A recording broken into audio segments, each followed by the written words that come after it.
नमस्कार दोस्तों, आपका मेरे YouTube channel Hindi moral and Buddha story में आपका स्वागत है। हम रोजाना आपके लिए नई नई कहानियां लेकर आते हैं।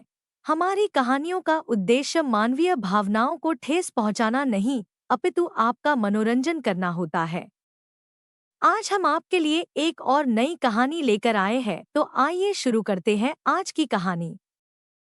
अनाथ बहनों का घर। शहर के एक कोने में बसी पुरानी सी बस्ती में ईंट पत्थर से बनी एक झोंपड़ी थी, जिसकी छत टपकती थी और दीवारें सीलन से भरी थी। उसी में रहती थी दो बहनें, गुड़िया 18 वर्ष और छुटकी 9 वर्ष। उनके माता पिता का देहांत एक सड़क दुर्घटना में तब हो गया जब छुटकी सिर्फ 4 साल की थी। तब से गुड़िया ही माँ भी थी, बाप भी। गुड़िया सिलाई का काम करती थी, पुराने कपड़े खरीदकर उन्हें नया रूप देती और हाट बाजार में जाकर बेचती। वहीं छुटकी पास के सरकारी स्कूल में पढ़ती थी। दोपहर में लौटकर घर संभालती, चूल्हा जलाती, झाड़ू लगाती और अपनी गुड़िया से बातें करती। गुड़िया के पास एक सपना था, अपना एक पक्का घर। ऐसा घर जहां बारिश की बूंदें अंदर न आएं और ठंडी रातों में डर न लगे।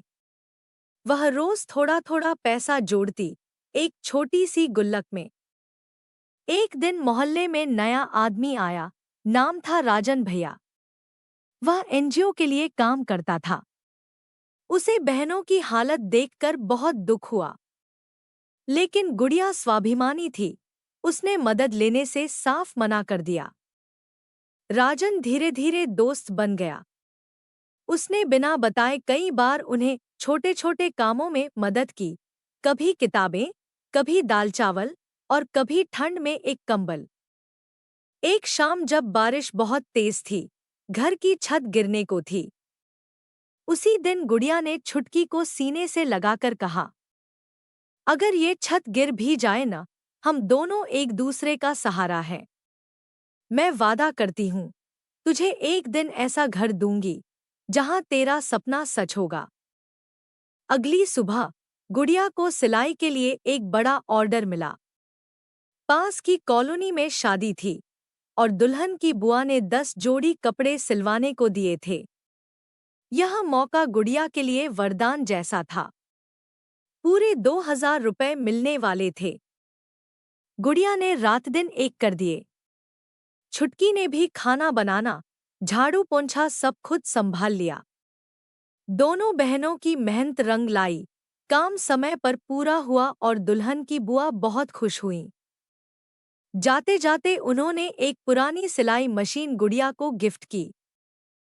अब गुड़िया घर के कोने में अपना छोटा सा गृह उद्योग शुरू कर चुकी थी। आस पड़ोस की महिलाएं भी अपने कपड़े सिलवाने आने लगी। छुटकी अब 5वीं कक्षा में थी, पढ़ाई में बहुत तेज। एक दिन स्कूल से लौटते हुए वह हाथ में एक ट्रॉफी लिए आई, सर्वश्रेष्ठ छात्रा पुरस्कार। गुड़िया की आंखों में आंसू आ गए। वह बोली, हमारा घर भले ही छोटा है, लेकिन उसमें जीत की खुशबू भर गई है। गुड़िया ने अब गुल्लक में काफी पैसे जमा कर लिए थे, लगभग 9000 रुपए। लेकिन पक्का घर अब भी बहुत दूर था। तभी राजन भैया ने एक सुझाव दिया, तुम एक महिला सहायता समूह बना सकती हो, लोन ले सकती हो और छोटी सी दुकान भी खोल सकती हो। गुड़िया ने हिम्मत दिखाई। मोहल्ले की 4 और महिलाओं के साथ मिलकर एक स्वसहायता समूह शुरू किया। उन्होंने बैंक से लोन लिया और सड़क किनारे छोटी सी सिलाई की दुकान खोल ली। नाम रखा, दो बहनों का घर। सारी खुशियों के बीच एक दुखद मोड़ आया। छुटकी को तेज बुखार और कमजोरी हो गई। सरकारी अस्पताल में भर्ती किया गया। पता चला उसे डेंगू हो गया है। गुड़िया ने दुकान बंद कर दी और दिनरात छुटकी के पास बैठी रही। पैसे कम थे, इलाज महंगा था। उसी समय राजन भैया और मोहल्ले की महिलाओं ने चुपचाप चंदा इकट्ठा किया और गुड़िया को दिया। पहली बार उसने बिना झिझक मदद ली।